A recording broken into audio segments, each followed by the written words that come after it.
Chhawla gangrape और murder case में supreme court ने तीनों आरोपियों को बरी कर दिया था।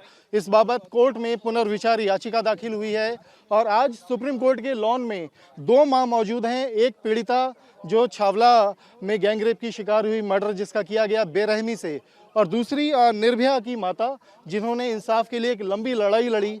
सुप्रीम कोर्ट में 3 साल बाद फिर मौजूद हैं। दोनों से बात करते हैं। आज आप फिर सुप्रीम कोर्ट पहुंची हैं।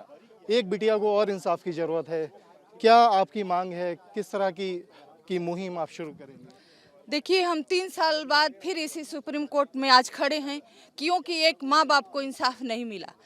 उसी साल 2012 में ही, बल्कि हमारे केस से 8 महीना पहले इनके बच्ची के साथ घटना हुई थी। इनके बच्ची के साथ गैंग रेप हुआ। इनके बच्ची को साथ बुरी तरह से बर्बरता की गई और ले जाके जंगल में फेंक दिया गया। 3 दिन बाद लाश मिली। 10 साल इन्होंने लड़ाई लड़ी। हम हर जगह से थक जाते हैं तो सुप्रीम कोर्ट में आते हैं, लेकिन सुप्रीम कोर्ट में आके इनको इंसाफ नहीं मिला। लेकिन मुझे सुप्रीम कोर्ट पे उम्मीद है क्योंकि हमें यहाँ से इंसाफ मिला था। नए जज साहब आए हैं, नए जस्टिस साहब आए हैं। हम उम्मीद करते हैं कि इस केस पे रिव्यू आज हुआ है, वकील साहब ने रिव्यू किया है, पिटीशन दाखिल की है। और सबसे बड़ी बात है कि एक माँ जिसके दर्द को आप समझ रही हैं और उस लड़ाई को आपने एक मुकाम पर पहुंचाया, आज उनको आपके सपोर्ट की जरूरत है और आज कोर्ट में करूंगी। मैं इस लड़ाई को एक मुकाम पे पहुंचाऊंगी। मुझे पूरा भरोसा है सुप्रीम कोर्ट पे, नए जस्टिस साहब पर, कि इस केस पे दोबारा से जांच होगी।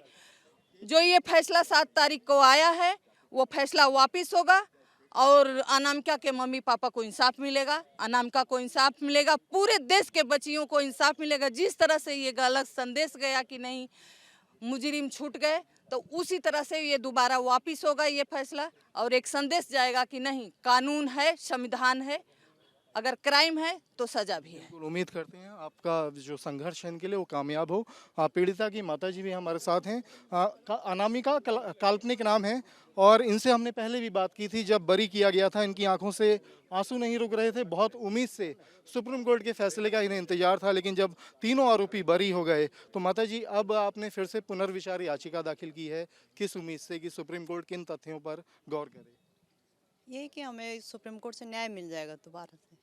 एक बार फिर से न्याय की उम्मीद लेके आई। बड़ी उम्मीद है यार, विश्वास है हमें अपने न्यायाधीश पे कि हमें इंसाफ मिलेगा। बिल्कुल कानूनी पहलू हैं जो उनके अधिवक्ता हैं, उन्होंने जो अपनी जो याचिका लगाई है पुनर्विचार की, उसके अंदर उनकी अलग अलग जो दलीलें हैं, क्योंकि सुप्रीम कोर्ट ने साफ तौर पर कहा था कि जो पुलिस इन्वेस्टिगेशन है इस मामले में उसमें बहुत कमियां रहीं और जो ट्रायल कोर्ट था और जो हाई कोर्ट था उनकी जो ऑब्जर्वेशन थी उसके ऊपर भी सवाल उठे। लेकिन एक सवाल जो रह गया, आखिर पीड़िता को इंसाफ कौन दिलाएगा? इसके ऊपर जब पुनर्विचार याचिका सुप्रीम कोर्ट में फिर से दाखिल हुई है तो एक इंसाफ की उम्मीद जागी है। वीडियो जर्नलिस्ट संजय के साथ अवनीश चौधरी, न्यूज़ नेशन दिल्ली।